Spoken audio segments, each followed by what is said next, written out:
Hello everyone, welcome back to our channel. Today in this video I will show you how to fix Instagram chat theme option not showing problem. You can see this is the problem. How to fix it? Okay, let's get started.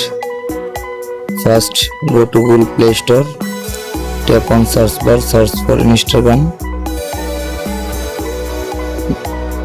Now tap on Instagram and tap on update option. Waiting a few minutes. Now complete your Instagram update.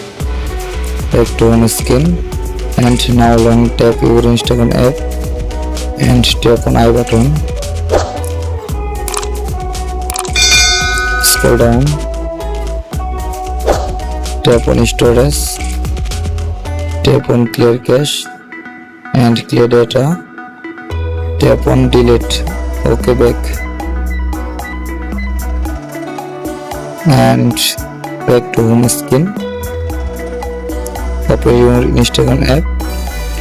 Tap on profile icon and tap on three line option. Scroll down. Scroll down.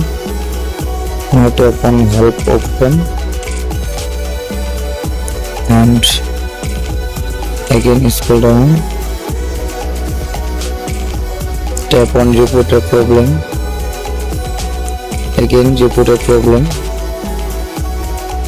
Scroll down. Tap on include and continue. Now enter your problem here and see. Now tap on send option and waiting 24 hours. I hope your problem has been solved successful. Please subscribe and like, comment, share now.